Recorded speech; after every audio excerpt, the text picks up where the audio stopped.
Stands as a lasting tribute to Chaplain Fox's devotion to God and country. Please join me once again in welcoming Lisa Herbert.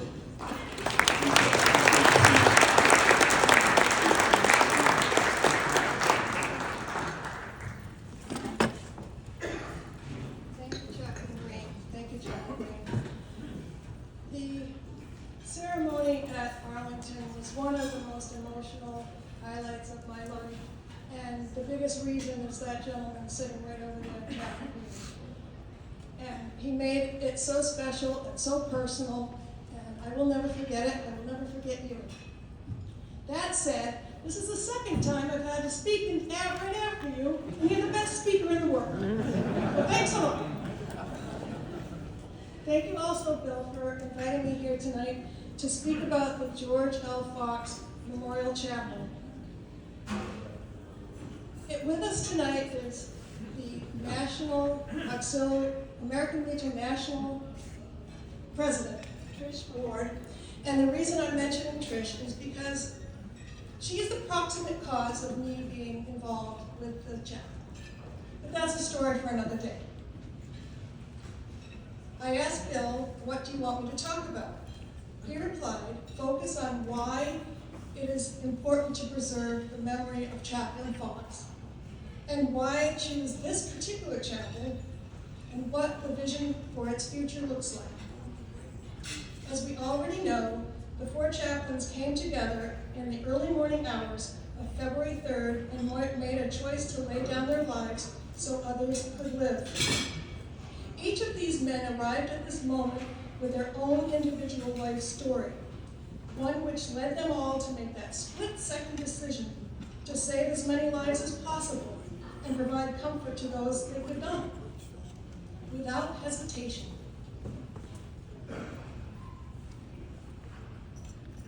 They gave up their life jackets, and with them any chance of survival, and went down with the ship, arm in arm, singing hymns, praying, and as they sank into the icy waters, taking 674 of the 970 souls with it. Chaplain's story, his individual story, is simple yet astounding.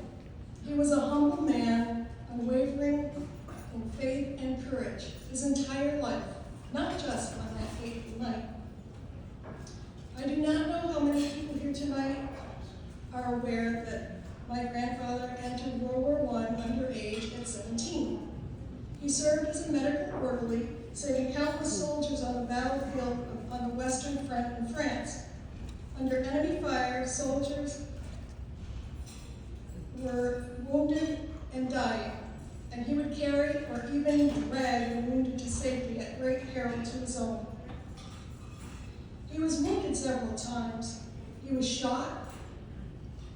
He was attacked with mustard gas, many times without the benefit of a gas mask. This left him with permanent nerve damage. And on the day before the armistice was signed, a building collapsed on him, breaking his back.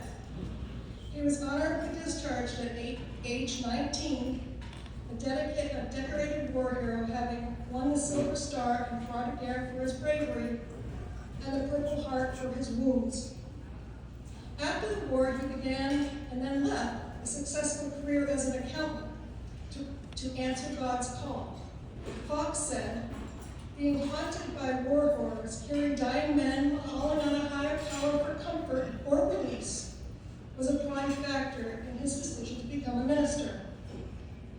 His life as an itinerant Methodist minister in meager, sometimes dire situations never made him doubt his calling or lower his spirit. It was the height of depression, a very dark period in our history. He tended to his flock and did so with a jovial disposition, even though he and his family endured many hardships and sometimes barely eked by, with the children often going to bed cold and hungry. I was recently contacted by a 93-year-old man who was a little boy, had known Reverend Fox, and recalled him walking down the main street singing at the top of his lungs in his beautiful tenor voice. This man never forgot how Reverend Fox lifted everyone up and gave people hope in very difficult days. He provided light in the darkness. The man told me he was the best minister he'd ever had in that town before or since. Of this I have no doubt, but as with every adulation, he would wonder what all the fuss was about. He was a humble servant of God who walked the life of Jesus. He was also deeply patriotic, loving both God and country.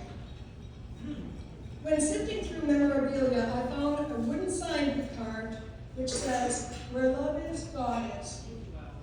It really was as simple as that for him. After he was lost, Grandmother carried on his ministry, becoming an ordained Methodist minister in her own right, and devoted the rest of her life to keeping his memory alive and sacrifice alive in the hearts and minds of all. She, more than everyone, knew what an extraordinary man he was. A recurring theme throughout my childhood was her desire to build a little chapel in his honor. She even bought a little dilapidated stone building at the corner of her road. But her small Army widow's pension and meager salary as a rural minister was not enough to make her dream a reality. She planned on displaying memorabilia, medals, and other precious items in the chapel, so she carefully stored them for 40 years, waiting to be able to move them to their new home.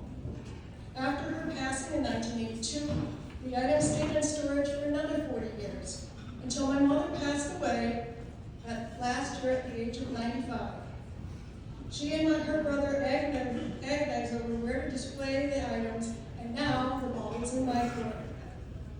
In the final year of my mother's life, I was contacted by the Vermont Department of the American Legion and Auxiliary, and I was asked if I would join the effort to save the 100-year-old Methodist Church in Gilman, Vermont.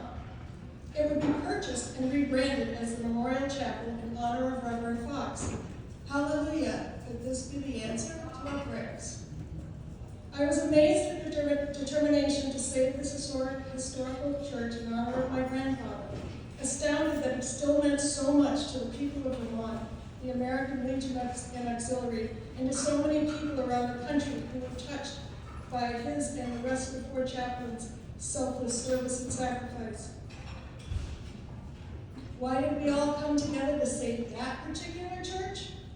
If you investigate its history, you will find Reverend George L. Fox listed as one of its ministers. In fact, it was his very last home church before answering the call once again and returning to war. He knew that those boys would soon experience the atrocities of war. And having already served in a world war, he knew what horrors the boys would face, and that he must go back to attend to their spiritual needs as well as their emotional, relational, and social needs. I recently watched a TV program that had a line that really resonated with me. It show's character said, "If insanity was a thing you could touch, that's what war is." This gave me a tiny glimpse into why my grandfather was called to return to war, leaving his beloved wife, children, and his precious flock. He knew how much his experience would help those boys. Knowing what lay ahead for him and doing it anyway makes him even more involved as humble servant of God and country. This church had been vacant for 12 years when the trustees decided it was time to sell. The purchaser could make it anything they wanted. Upon hearing this, American Legion Post 47 Commander Scott Lee said, "That is not going to happen. That man walked those floors, and we need to save it to make it a memorial to him, if nothing else." A huge fundraising drive commenced with donors from all over the state and the country wanting to help. Despite this, and with just a month to go, the funding was still short. I told my mother of the situation, and she said, "Well, we will fix that right now." And she wrote the generous donation that put us over the top. She passed away 3 months later, but with the knowledge that the chapel dedicated to the memory of her beloved father was finally a reality. The history of the church itself is also compelling. Until 1880, this area was all farmlands. In 1881, a mill was built, harnessing the power of the Connecticut River. In 1921, Gilman Paper Company, owned by Isaac Gilman, purchased the mill. Isaac was a Ukrainian immigrant who sold newspaper and grocery bags in New York City. His story is the epitome of the American dream. Business boomed and Isaac invested heavily in the mill and the village. Gilman built houses for the workers, renting 5-room homes for $19 a month. He built schools, stores, a restaurant, hotel, railroad station, post office, community hall, skating rink, and a baseball field. He upgraded the infrastructure with fire, sewer, and water systems and street lighting. Gilman had done so much for the village that they even changed its name to Gilman. He paid high wages, knew everyone by their first name, and he even paid their doctor and hospital bills. But Gilman was concerned that his workforce did not have a public place to worship. And while Gilman was Jewish, he built a Catholic and Methodist church so all denominations would have a place to worship. The Methodist Church is exceptional with elements of colonial revival style of the time. Built in 1924, it is large and airy with beautiful big windows. When Reverend Fox and family arrived in 1938, the town was still booming. Today, it is a shadow of its former self, like so many mill towns of yesteryear. The church, however, is in impressively good condition. In planning for the chapel's future, we have begun a major preservation and restoration project and have made tremendous progress in less than a year. We have a new roof and gutters, new custom signs, the property has all been tidied up and dangerous trees have been removed. A big favorite in the village is the new chime system, which tolls and plays 10 minutes of seasonal hymns at noon and 6 p.m. daily. The old chimes, dedicated to Reverend Fox, had broken down many years ago. This renewed tradition brings back cherished memories for our seniors and is now reaching a new generation. A popular addition is our new ADA-compliant bathroom, which was completed just a couple of hours prior to our second annual Four Chaplains ceremony last Saturday. But our number one wish is the ADA internal lift, which will enable mobility impaired people to enter and exit the church safely. It is a very expensive project, but we will find a way to get it done. We still have a lot to do, but what we have accomplished so far, we will immediately be opening our doors for many events and activities. In addition to honoring the legacy of Reverend George Fox and his wife, Reverend Isidore H. Fox, we will have an annual Four Chaplains ceremony, weddings, funerals, baptisms, and other religious ceremonies of any denomination. All religions are welcome to provide regular services in school and the chapel. The chapel will be open to other nonprofit organizations to hold meetings and events, and we are already the home of American Legion Post 41, also known as the Moore Fox Post, Granddaddy's last post. We will honor local heroes and dignitaries. The community will be welcome to use our chapel for many other activities: concerts, classes, clubs, music lessons, dance lessons, many other kinds of lessons, and many other things. It is important for us to be an integral part of the community and the surrounding area, just like when the church was the hub and centerpiece of beautiful Gilman, back when Reverend Fox and family were in residence, and Reverend Fox was a beacon of hope and light. Our museum is well underway. While the entire building is a museum, we have dedicated a wing to displaying the fascinating, priceless, and perfectly preserved memorabilia from the military and civilian life of Chaplain Fox, his wife Reverend Fox, his children, and the village they love so much. We hope to have the museum ready for touring this summer. It is a historical treasure which we hope area schools will include in their annual field trips so children can learn about Vermont's rich history and heroes. Finally, our hope is that the church becomes part of the study process for future military chaplains. I cannot think of a more appropriate place for student military chaplains to learn the core values of what it means to be a chaplain. I would like to invite all of you to come and visit and experience the magic of this historic and spiritual chapel for yourselves. And to my grandmother, it may have taken 82 years, but your dream has finally come true. Thank you.